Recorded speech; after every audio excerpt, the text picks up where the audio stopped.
Selamat malam, salam sejahtera untuk kita semua. Saudara-saudara yang kekasih dalam Tuhan Yesus Kristus, rekan-rekan yang boleh saya jumpai melalui media sosial ini. Sebagaimana saya sudah informasikan tadi siang bahwa pada malam ini saya akan berbagi pemahaman tentang salah satu topik yang sedang dibahas oleh gereja di sepanjang minggu ini, secara khusus Gereja Masehi Injili di Minahasa. Kita sedang membahas tema mingguan di gereja ini adalah jangan menghakimi. Nah, ini diangkat dari bacaan Alkitab dalam Lukas pasal 6 ayat 37 sampai ayat 42. Nah, kenapa saya sangat rindu untuk berbagi di malam ini, karena setelah tadi pulang dari gereja saya membuka-buka Facebook, saya mendapati banyak sekali postingan tentang topik ini, jangan menghakimi, tapi juga ada beberapa khotbah di gereja-gereja tertentu yang di live-kan, sehingga saya memperhatikan dan saya merasa bahwa saya perlu memberi tanggapan-tanggapan, memberi pendapat. Tentu saudara-saudara juga, teman-teman punya hak untuk menguji kebenaran-kebenaran, menguji apa yang saya sampaikan. Saya selalu memiliki prinsip, memiliki keyakinan begini. Setiap khotbah, setiap pengajaran dari hamba-hamba Tuhan, setiap pengajaran yang kita dengar dari mimbar gereja itu harus diuji. Saya pernah dengar kata-kata yang bagus sekali dari seorang pengajar Alkitab di Inggris, namanya David Powson. Dia pernah mengatakan kalimat begini: jemaat yang cerdas, jemaat yang waras tidak akan mengaminkan semua khotbah yang dia dengar dari mimbar gereja. Jemaat yang cerdas, jemaat yang waras itu harus menguji apakah firman atau pengajaran atau khotbah yang dia dengar dari mimbar gereja itu sungguh-sungguh firman atau bukan. Nah, ini juga saya yakin yang salah satu yang dimaksudkan oleh surat 1 Yohanes, bukan ujilah segala sesuatu. Jadi sekali lagi, jemaat yang cerdas, jemaat yang waras tidak akan mengaminkan semua khotbah yang dia dengar dari mimbar gereja. Nah, saya juga merasa bahwa jemaat harus memiliki pendapat itu juga terhadap saya. Maka saya akan menyampaikan hal-hal yang saya yakini sebagai kebenaran. Tapi saudara harus membaca Alkitab. Maka kalau saudara membaca Alkitab, lalu saudara mendapati bahwa yang saya sampaikan ini bertentangan dengan firman Tuhan, bertentangan Alkitab, peganglah Alkitab. Sekali lagi saya ingin katakan kalimat ini. Yang akan saya sampaikan ini adalah hal-hal yang saya yakini sebagai kebenaran. Tapi saya tetap menganjurkan saudara untuk membaca Alkitab, mempelajari Alkitab. Sehingga kalau saudara mempelajari Alkitab, saudara membaca Alkitab dan saudara mendapati apa yang saya sampaikan ini bertentangan dengan Alkitab, maka peganglah Alkitab. Saudara boleh tidak setuju dengan pendapat saya kalau pendapat saya bertentangan dengan Alkitab. Karena Alkitab adalah satu-satunya ukuran yang benar. Karena inilah salah satu prinsip dari gereja reformasi. Kita semua tahu kan, salah satu prinsip yang dipegang teguh oleh gereja reformasi adalah sola scriptura. Hanya Alkitab sebagai satu-satunya ukuran kebenaran, hanya Alkitab sebagai satu-satunya alat ukur kebenaran. Memang ada para ahli, ada para teolog berkata, kita boleh menggunakan 3 hal untuk mengukur kebenaran. Pertama, boleh menggunakan logika atau akal kita. Yang kedua, kita juga boleh menggunakan hati nurani. Yang ketiga, kita boleh menggunakan Alkitab. Saya tidak setuju dengan yang dua. Karena saya mengutip kata-kata pendeta Stephen Tong. Pendeta Stephen Tong bilang begini, bagaimanapun baiknya logika kita, bagaimanapun baiknya pikiran kita, ingatlah pikiran kita sudah tercemar oleh dosa. Demikian juga dengan hati nurani. Bagaimanapun baiknya hati nurani kita, kita mesti sadar, kita mesti akui hati nurani kita pun sudah tercemar oleh dosa. Karena itulah gereja reformasi memegang teguh prinsip sola scriptura. Hanya Alkitab sebagai satu-satunya ukuran kebenaran. Dan saudara-saudara tahu, teman-teman juga tahu bukan, bahwa tujuan utama reformasi gereja adalah untuk mengembalikan gereja kepada Alkitab. Reformasi tidak dimaksudkan untuk membangun gereja baru. Tujuan utama reformasi sekali lagi adalah mengembalikan gereja, mengembalikan arah gereja, mengembalikan ajaran-ajaran gereja kepada Alkitab, menjadikan Alkitab sebagai satu-satunya ukuran kebenaran. Nah, itulah sebabnya untuk ketiga kalinya saya katakan lagi bahwa apa yang saya sampaikan di sini malam ini adalah apa yang saya yakini sebagai kebenaran. Tapi saya tetap menganjurkan teman-teman sekalian, bacalah Alkitab, pelajari Alkitab. Sehingga kalau saudara mendapati bahwa yang saya katakan ini bertentangan dengan Alkitab, maka peganglah Alkitab. Saudara boleh tidak setuju dengan pendapat saya. Nah, malam ini saya sangat rindu untuk mengajak teman-teman untuk merenungkan ulang, memikirkan ulang istilah jangan menghakimi. Nah, karena saya membaca tadi setelah pulang gereja, saya baca-baca media sosial, Facebook. Banyak sekali orang yang membuat status jangan menghakimi, lalu diikuti dengan penjelasan-penjelasan singkat yang saya dapati sangat mungkin ini perlu diuji lagi, perlu dikaji lagi, karena kalau kita tidak hati-hati memahami ini, kita juga justru bisa salah. Tapi ada juga beberapa khotbah live yang saya perhatikan, saya lihat, saya merasa bahwa ini harus diberi tanggapan.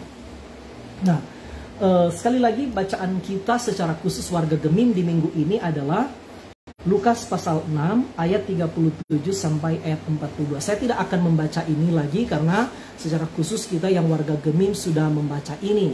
Saya tinggal memberikan beberapa tanggapan. Pertama, tentang istilah jangan menghakimi. Nah,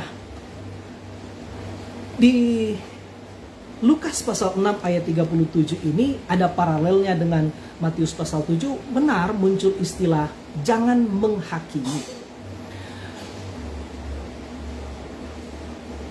Kata-kata atau kalimat yang memang keluar dari mulut Yesus, jangan menghakimi. Apakah kalimat ini maksudnya memang melarang orang untuk menghakimi? Atau secara lebih tegas, apakah maksudnya kalimat ini bahwa memang orang-orang Kristen sekalipun, murid-murid Yesus sekalipun tidak boleh menghakimi? Apakah arti jangan menghakimi itu adalah betul-betul tidak boleh menghakimi?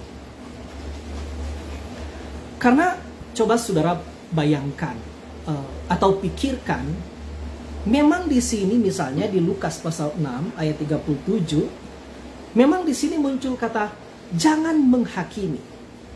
Sampai di situ. Tapi bagaimana kalau kita membandingkan misalnya dengan Yohanes pasal 7 ayat 24. Saya baca untuk saudara. Mungkin saudara ada yang sedang pegang Alkitab, ada yang tidak pegang Alkitab. Tapi saya baca Yohanes pasal 7 ayat 24.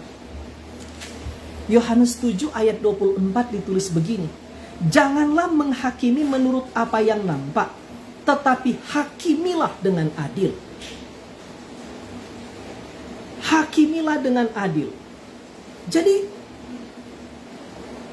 mana yang akan kita ikuti? Karena itu saya mengajak kita, mari berhati-hati memikirkan ulang istilah jangan menghakimi ini. Di Lukas pasal 6 ayat 37, Yesus mengeluarkan kata-kata, mengucapkan kata-kata jangan menghakimi. Tapi di Yohanes pasal 7 ayat 24, Yesus juga mengucapkan hakimilah dengan adil. Jangan menghakimi menurut apa yang nampak, tapi hakimilah dengan adil. Nah, sekarang pertanyaannya, menghakimi boleh atau tidak boleh. Nah, sehingga kita tidak hanya membaca saja pasal 6 ini, Lukas 6 ayat 37, lalu kita mengabaikan ayat-ayat lain, lalu kemudian secara otomatis kita menerima mentah-mentah, telan mentah-mentah, jangan menghakimi, ya maksudnya jangan menghakimi, tidak boleh menghakimi. Bagaimana sekali lagi dengan Yohanes pasal 7 ayat 24 itu, jangan menghakimi menurut apa yang nampak, tetapi hakimilah dengan adil. Justru di situ penghakiman diperbolehkan. Hakimilah dengan adil. Atau saya bandingkan, mari saya mengajak teman-teman memikirkan, kalau teman-teman membaca misalnya di Yehezkiel pasal 3 atau pasal 33. Bahasanya saya tidak akan bacakan, tapi saya yakin banyak teman-teman yang sudah pernah memperhatikan itu. Ketika Tuhan memanggil Yehezkiel dan ditugaskan untuk menjadi penyambung lidah Allah, menjadi penjaga Israel. Salah satu yang saudara boleh baca di Yehezkiel 3 atau 33, di sana dikatakan apa? Kalau engkau melihat ada orang berbuat dosa, lalu engkau tidak berkata-kata apapun, engkau tidak mengatakan apa-apa, dalam pengertian engkau berdiam diri, engkau tidak bersikap terhadap orang yang berdosa itu, lalu dia mati dalam kesalahannya. Tuhan bilang kepada Yehezkiel, aku akan menuntut pertanggungjawaban atas nyawanya daripadamu. Saya memberikan contoh ini untuk mengatakan apa? Bahwa kita harus bersikap terhadap sesuatu yang terjadi, apakah itu benar atau salah, lepas dari benar atau salah. Alkitab tidak pernah mengatakan kita harus berdiam diri. Atau pikirkan ini, ketika kita misalnya mengatakan sesuatu itu benar atau salah, apakah tidak boleh? Nah, karena itu perlu kita pikirkan. Pertama, istilah menghakimi. Jangan menghakimi, tapi istilah menghakimi. Kalau saudara periksa dalam interlinear atau Alkitab bahasa, lebih tepatnya Alkitab bahasa Yunani, kata menghakimi yang muncul di Lukas pasal 6 ayat 37 itu bahasa Yunani, kata dasarnya adalah krino. Krino itu secara sederhana maksudnya menilai dan menyatakan benar atau salah berdasarkan hukum formal yang berlaku. Dalam hal ini Alkitab, saya pertegas. Jadi kata krino yang kemudian diterjemahkan dengan menghakimi berarti menilai dan menyatakan sesuatu benar atau salah. Atau kita bandingkan dengan tugas hakim di pengadilan. Apa sih tugas hakim di pengadilan? Secara sederhana, saya bukan orang yang belajar ilmu hukum secara formal, tapi secara sederhana saya bisa mengatakan begini. Tugas hakim itu adalah dia akan menilai. Menilai apa? Misalnya suatu perkara yang diajukan ke pengadilan. Maka tugas hakim adalah menilai perkara ini. Dia menilai apa? Misalnya, dia akan menilai tuntutan-tuntutan, tuduhan-tuduhan yang diajukan oleh misalnya jaksa penuntut. Tapi sekaligus dia harus mendengarkan, harus menilai pembelaan, argumentasi-argumentasi hukum yang disampaikan oleh pengacara atau pembela dari terdakwa. Masing-masing pihak, baik jaksa penuntut maupun pengacara, akan memberikan argumentasi-argumentasi hukum. Mereka akan memberikan bukti-bukti untuk mendukung argumentasi mereka, untuk mendukung pendapat mereka. Kadang-kadang harus cari bukti, harus cari pakar-pakar hukum, saksi-saksi ahli dan sebagainya. Yang tujuannya adalah untuk meyakinkan sang hakim bahwa pendapat mereka benar, bahwa pihak mereka benar. Tugas hakim apa? Tugas hakim, dia akan menilai semua argumentasi ini, semua fakta yang diajukan, semua bukti yang diajukan, semua pendapat yang telah diajukan oleh masing-masing pihak. Setelah dia menilai, lalu dia akan memutuskan benar atau salah terhadap suatu perkara, terhadap suatu objek perkara yang diajukan kepada dia. Nah, kata krino tadi, kata krino sekali lagi, kata menghakimi itu diterjemahkan dari kata bahasa Yunani tadi, kata krino, yang artinya itu menilai dan menyatakan sesuatu itu benar atau salah berdasarkan hukum formal atau berdasarkan firman Tuhan. Nah, jadi kalau menghakimi artinya menilai dan menyatakan sesuatu itu benar atau salah, maka berarti menghakimi itu harusnya menjadi tugas semua orang Kristen. Kalau itu arti menghakimi. Sekali lagi, untuk ketiga kalinya saya ulang. Menghakimi artinya menilai dan menyatakan sesuatu itu benar atau salah berdasarkan firman Tuhan. Atau dalam bahasa hukum formal, berdasarkan undang-undang, berdasarkan hukum-hukum formal yang berlaku. Jadi sekali lagi, kalau itu yang dimaksud dengan menghakimi, maka seharusnya menghakimi itu menjadi tugas, menjadi tanggung jawab orang Kristen. Nah, karena itu coba kita perhatikan beberapa contoh yang muncul di Alkitab. Misalnya kalau saudara membaca di, selain yang tadi saya katakan di Yehezkiel pasal 3 atau pasal 33, bagaimana sang nabi diperintahkan Tuhan untuk bersikap. Kalau ada sesamamu engkau lihat menyatakan suatu kesalahan, engkau harus tegur dia. Nah, kita menegur seseorang yang kita anggap salah. Memang saya harap kita bisa membedakan istilah-istilah yang kadang-kadang kita pakai secara acak. Menghakimi, menegur, memperingatkan, menghukum. Kita harus jangan campur adukan istilah ini. Tapi kita fokus dulu pada istilah menghakimi. Jadi sekali lagi, kita bereskan sekali lagi. Ini untuk keempat kali saya bilang. Kita bereskan istilahnya. Apa sih menghakimi? Menghakimi berarti menilai dan menyatakan sesuatu itu benar atau salah berdasarkan Alkitab. Jadi selalu ukurannya Alkitab. Kalau di negara kita ukurannya adalah undang-undang. Hakim akan memutuskan sesuatu itu benar atau salah berdasarkan apa? Berdasarkan penilaiannya, berdasarkan undang-undang yang berlaku. Maka dia boleh memutuskan secara adil.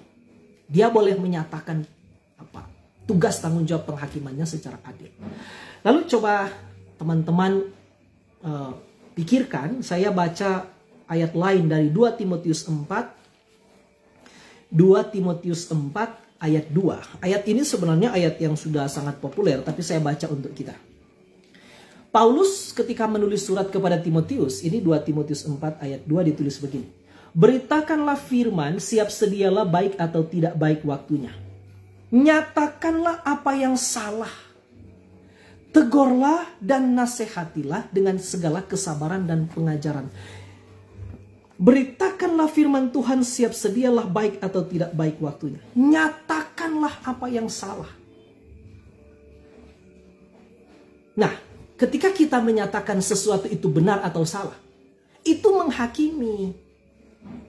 Jadi ketika kita menyatakan sesuatu itu benar atau salah, itu menghakimi. Ada orang bilang begini, ketika membahasakan jangan menghakimi. Ada orang bilang begini, kamu tidak boleh menghakimi. Karena kalau kamu menghakimi orang, kamu salah.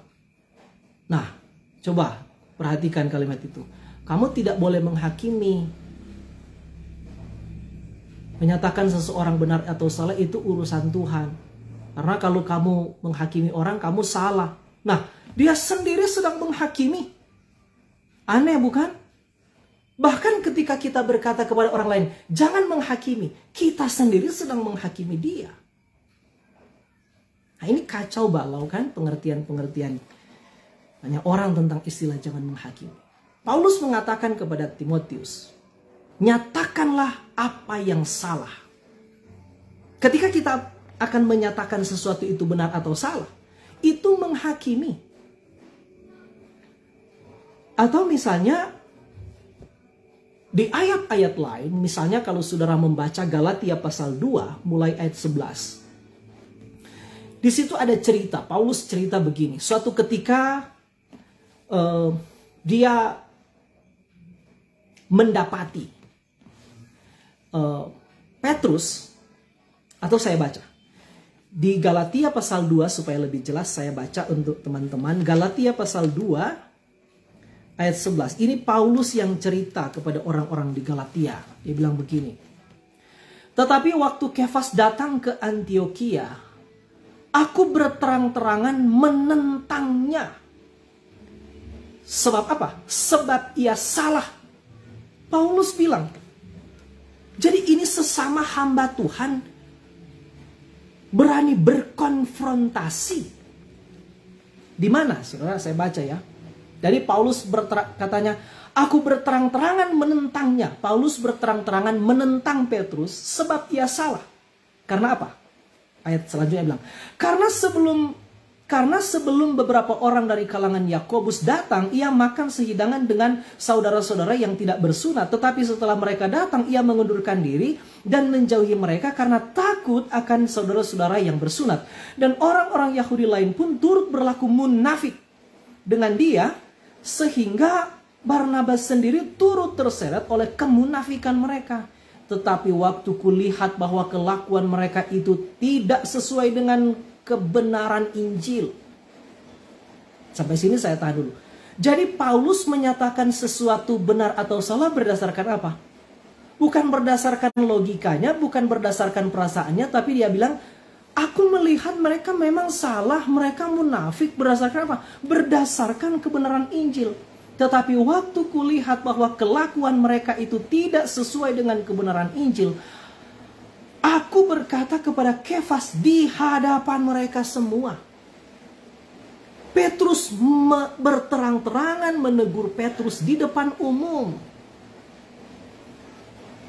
Dari abad pertengahan, para hamba Tuhan tidak menganggap tabu untuk saling konfrontasi bahkan di depan umum. Kalau itu untuk menyatakan sesuatu benar atau salah.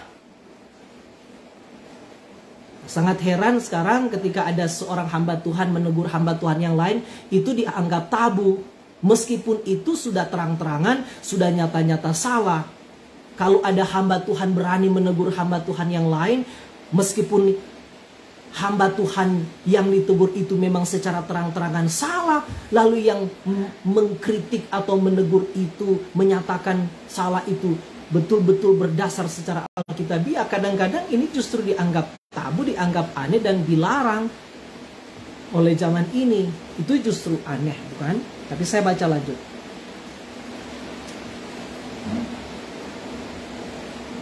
Aku berkata kepada Kefas di hadapan mereka semua, jika engkau seorang Yahudi hidup secara kafir, bukan secara Yahudi. Jika engkau seorang Yahudi hidup secara kafir dan bukan secara Yahudi, bagaimanakah engkau dapat memaksa saudara-saudara yang tidak bersunat untuk hidup secara Yahudi? Ayat-ayat ini sedikit memberi gambaran tentang bagaimana Paulus sendiri bersikap terhadap teman-teman rasul, bahkan yang dia kritik ini, yang dia nyatakan salah, ini rasul senior, rasul yang paling tua, yang lebih dulu menjadi rasul dari dia. Anehnya sekarang ketika ada hamba-hamba Tuhan yang sekalipun sudah salah, tapi tidak bersedia ditegur, tidak bersedia menerima kritikan. Apalagi yang menegur atau menyatakan dia salah itu adalah orang-orang atau hamba Tuhan yang lebih muda. Ini sangat memprihatinkan. Jadi justru para rasul tidak menganggap konfrontasi di depan umum itu sebagai sesuatu yang tabu. Jadi sekali lagi poin saya adalah bagaimana Rasul Paulus sendiri mempraktekkan istilah menghakimi itu. Bahkan dia berani nyatakan sesuatu itu benar atau salah di depan umum. Sekalipun itu Rasul Petrus, Rasul yang besar, Rasul yang senior. Lalu ayat lain misalnya,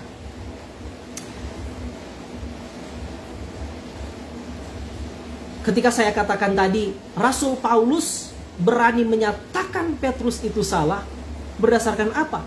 Dia bilang berdasarkan kebenaran Injil.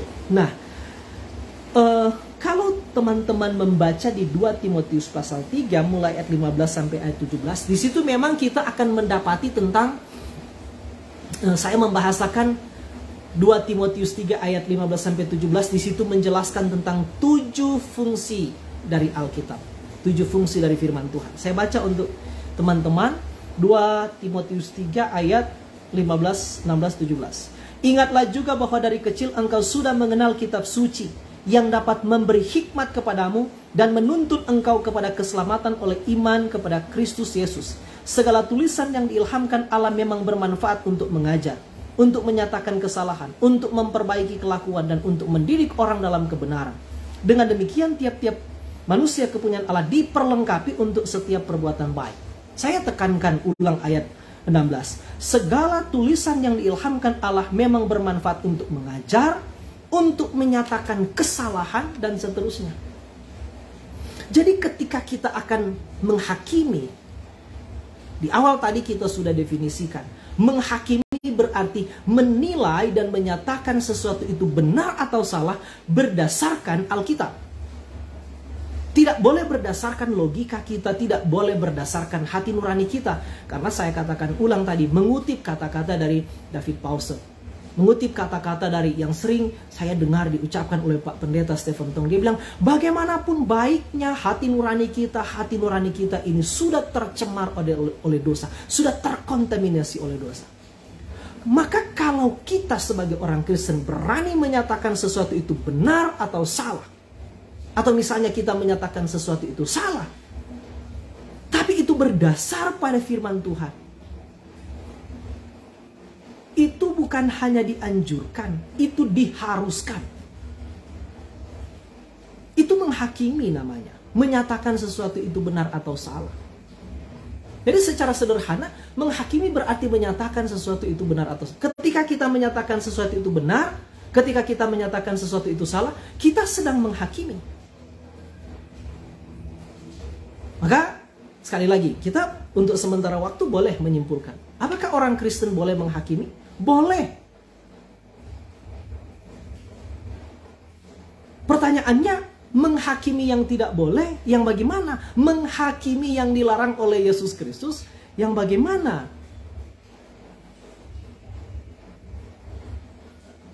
Dari ayat-ayat di Lukas pasal 6 kita mendapati beberapa hal. Yang pertama, kalau menghakimi itu bukan didorong oleh kasih, itu tidak boleh. Jadi kalau menghakimi itu tujuannya bukan untuk membangun, bukan untuk memperbaiki, bukan untuk mengembalikan, misalnya ketika kita menyatakan kita misalnya menghakimi orang lain. Kalau tujuan kita untuk menghancurkan dia, kalau tujuan kita untuk mempermalukan dia, kalau tujuan kita untuk mendiskreditkan dia, kalau tujuan kita untuk menghancurkan dia, itu menghakimi yang salah. Itu menghakimi yang dilarang oleh Yesus Kristus. Apalagi kalau menghakimi itu di belakang tindakan menghakimi itu ada roh yang menganggap diri sendiri paling benar. Diri sendiri paling benar. Jadi ukuran kebenarannya adalah dirinya. Bukan lagi Alkitab, bukan firman Tuhan, tapi dirinya. Dia menilai orang berdasarkan standar yang dia pakai, bukan berdasarkan Alkitab. Menganggap diri sendiri paling benar,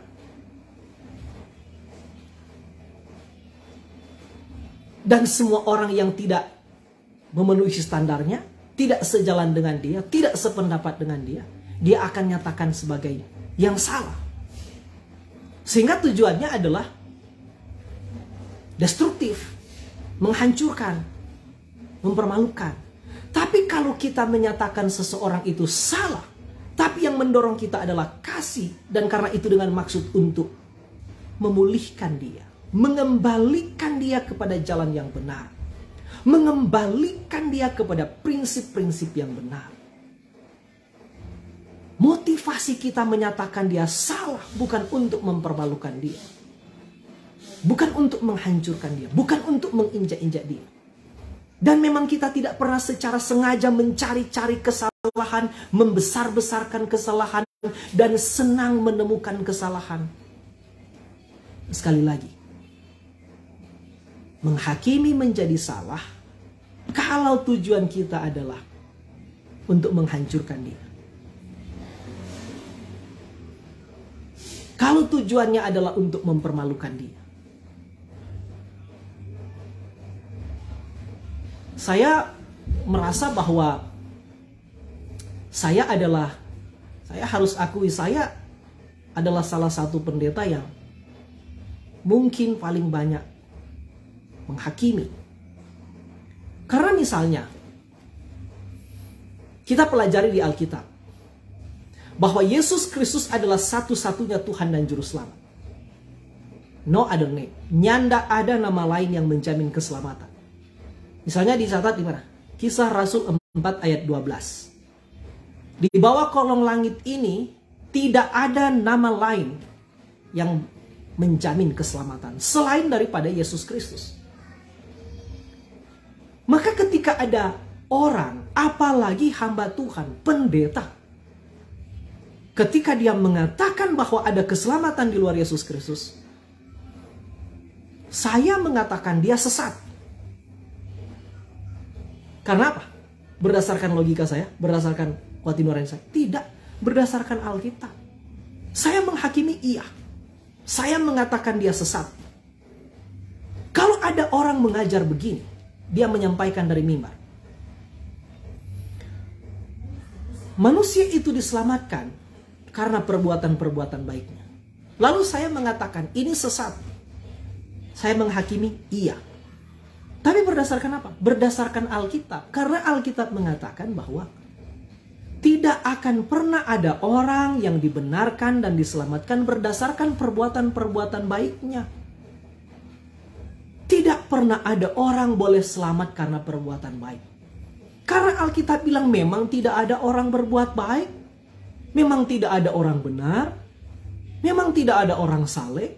Memang tidak ada orang yang mencari Tuhan. Semua orang telah berbuat dosa. Semua orang telah kehilangan kemuliaan Allah. Bahkan kalau saudara membaca di Yesaya di kitab Yesaya pernah bilang begini, bahkan kesalehan kita pun seperti kain kotor. Coba saudara bayangkan kalimat itu. Pikirkan kalimat itu. Kesalehan kita pun seperti kain kotor. Jadi kalau kesalehan saja seperti kain kotor, bagaimana dengan dosa? Bahkan ketika diperiksa, beberapa ahli, beberapa penafsir mengatakan yang dimaksud dengan kain kotor situ bukan sekedar kain kotor, atau misalnya dalam konteks minahasa, orang ketika dengar istilah kain kotor itu sama dengan kain lap, kain tarapu, nyanda. Malah beberapa penafsir bilang begini, yang dimaksud dengan kain kotor itu sebenarnya menunjuk kepada kain yang dipakai oleh wanita saat haid. Jadi dulu kan belum ada pembalut.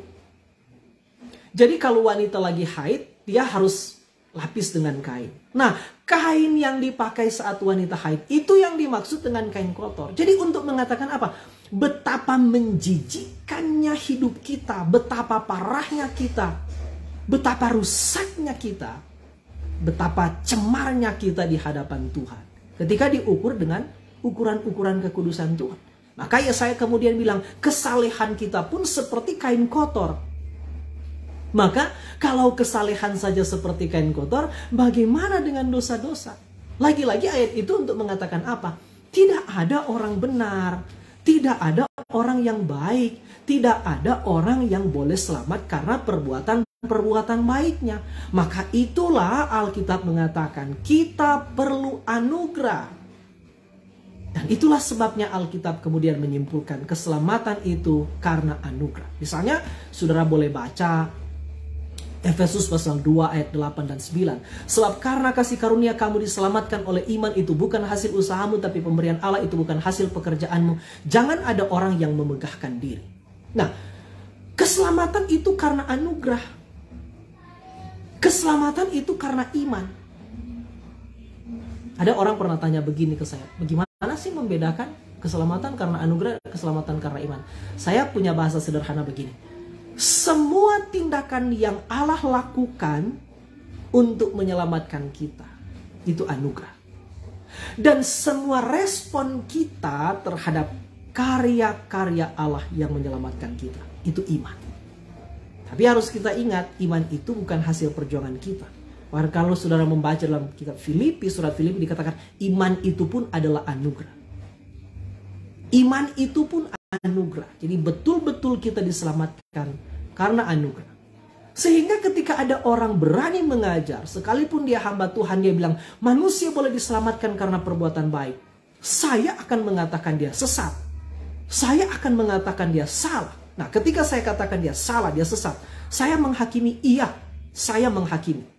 Tapi berdasarkan Alkitab, apakah saya akan berdiam diri ketika pengajaran-pengajaran yang sesat itu disampaikan dari mimbar-mimbar gereja?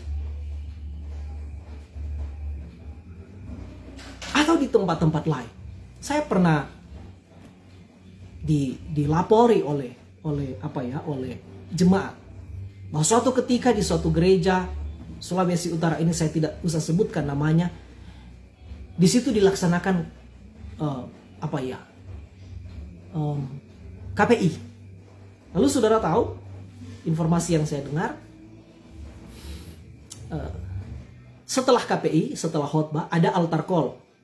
Di altar call itu mulai dipanggillah orang-orang, siapa jemaat yang mau didoakan secara khusus, lalu mereka mulai maju di depan mimbar.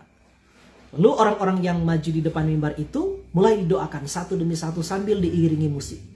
Nah, tiba-tiba orang-orang yang maju itu beberapa orang mulai pingsan, mulai tidak sadarkan diri. Nah, apa yang terjadi?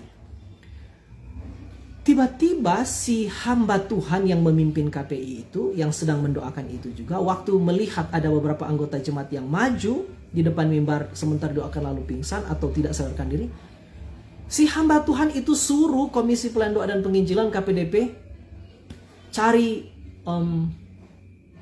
pohon atau daun tawaang. Orang-orang Minahasa jadikan pohon tawaang itu sebagai pembatas tanah. Untuk apa? Untuk dikebas-kebas kepada yang pingsan itu. Katanya untuk mengusir setan. Karena ini orang yang pingsan ini lagi kerasukan. Lagi kerasukan roh jahat. Saya pernah dilapori lagi orang, ada seorang hamba Tuhan datang di satu rumah. Karena anak bayi di rumah itu sering sakit-sakitan. Lalu setelah berdoa, hamba Tuhan itu minta garam. Lalu apa? Setelah tuan rumah kasih garam, dia pergi hamburkan garam itu sekeliling rumah. Untuk apa? Katanya untuk mengusir roh-roh jahat. Apakah saya sebagai pendeta akan mendiamkan itu? Tidak. Saya akan katakan ini sesat.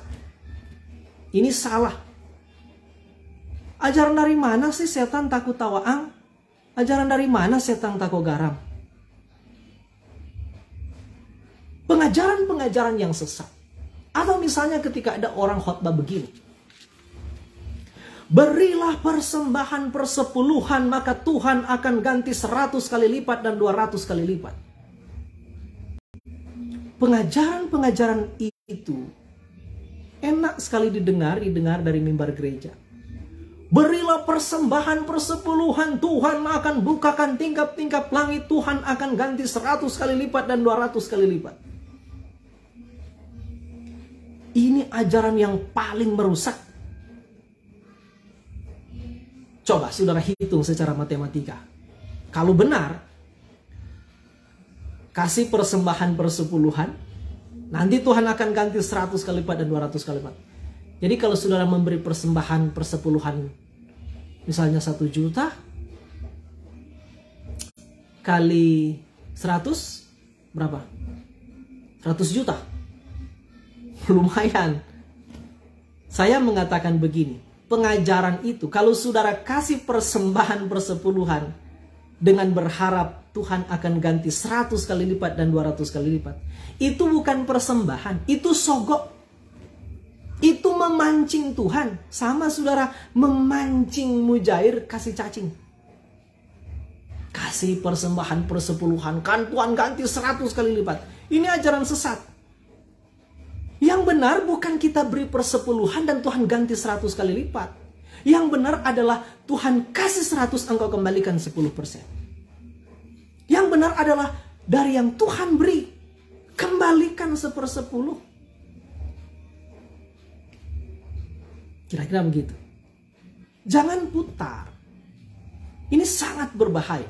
Nah, ketika saya mendengar pengajaran-pengajaran seperti itu, saya harus bersikap. Nah, ketika saya mengatakan ini salah, saya menghakimi iya. Tapi atas dasar apa? Atas dasar firman Tuhan. Yang mendorong saya apa? Saya tidak bermaksud untuk menghancurkan dia. Tapi saya ingin menjaga gereja. Supaya gereja ini, supaya jemaat Tuhan, jangan seenaknya mengaminkan khotbah-khotbah yang salah, pengajaran-pengajaran yang salah. Hanya karena khotbah-khotbah itu disampaikan dari mimbar gereja, hanya karena pengajaran-pengajaran itu keluar dari hamba-hamba Tuhan, lalu semua khotbah akan diaminkan. Tidak boleh.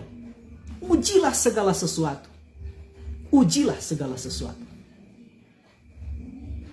Ketika saya mengkritik, menyatakan pengajaran-pengajaran sesat itu adalah salah, saya menghakimi iya, saya menghakimi.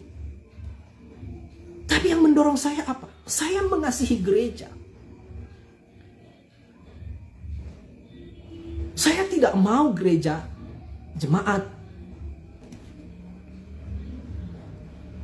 hancur lebur karena pengajaran-pengajaran yang salah itu. Saya ingat kata-kata dari David Powson. David Powson pernah bilang begini. David Powson itu seorang pengajar Alkitab di Inggris. Saudara boleh cari namanya di Google, cari namanya di YouTube. Ketika iblis, kata David Powson begini, ketika iblis berusaha menghancurkan gereja dari luar, justru gereja menjadi lebih kuat. Maka ketika dia menghancurkan gereja dari luar, dia gagal, dia akan melakukannya dari dalam. Salah satu yang akan digunakan oleh iblis untuk menghancurkan gereja dari dalam adalah hancurkan gereja dimulai dari mimbar-mimbar gereja. Hancurkan ajarannya, hancurkan pemberitaan-pemberitaannya. Dengan cara apa? Menunggangi orang-orang yang berdiri di atas mimbar gereja. Tuhan boleh memakai hamba-hamba Tuhan yang benar untuk berdiri di mimbar gereja, membangun gereja, membawa orang kembali kepada Kristus. Tapi iblis juga boleh memakai hamba-hamba Tuhan yang palsu, hamba-hamba Tuhan yang jahat untuk menghancurkan gereja, untuk membawa jemaat makin jauh dari Kristus. Apakah kita akan berdiam diri ketika ada pengajaran-pengajaran yang salah? Apakah kita tidak boleh menghakimi? Seharusnya. Sekali lagi untuk kesekian kali saya katakan, kalau menghakimi artinya menilai dan menyatakan sesuatu itu benar atau salah berdasarkan firman Tuhan, maka harusnya itu adalah tugas orang Kristen. Orang Kristen harus menghakimi.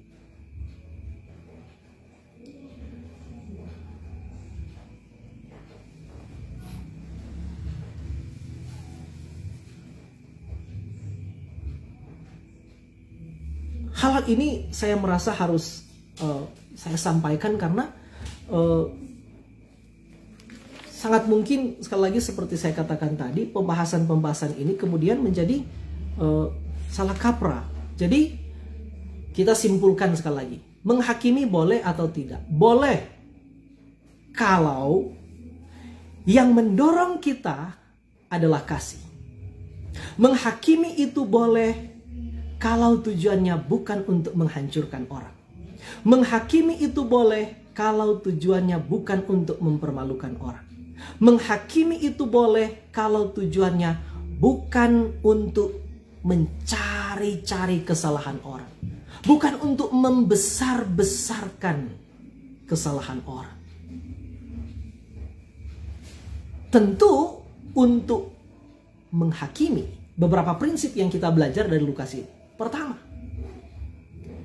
kita sendiri harus berpegang pada kebenaran.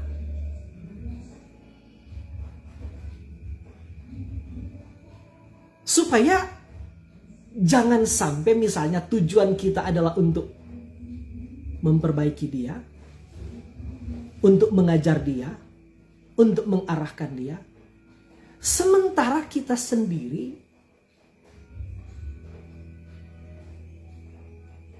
tidak berpegang teguh pada prinsip-prinsip kebenaran firman. Untuk mengajar orang lain, kita harus belajar terlebih dahulu. Supaya tidak terjadi apa yang Yesus katakan di ayat 39. Yesus mengatakan pula suatu perumpamaan. Dapatkah orang buta menuntun orang buta? Bukankah keduanya akan jatuh ke dalam lubang? Orang buta menuntun orang buta. Dalam pengertian lain, kita tidak belajar lalu kita ingin mengajar orang lain. Kita buta. Kebenaran-kebenaran yang ada pada kita bukan kebenaran-kebenaran yang alkitabiah. Bagaimana mungkin kita mengharapkan orang atau kita berani menyatakan seseorang itu benar atau salah? Jadi untuk mengajar orang lain kita harus terlebih dahulu belajar. Untuk menegur orang lain kita harus pertama-tama mengintrospeksi diri, mengkoreksi diri terlebih dahulu. Jadi bukan tidak boleh menghakimi, boleh menghakimi. Tapi menghakimi itu menjadi benar kalau dimulai dari menilai diri sendiri terlebih dahulu.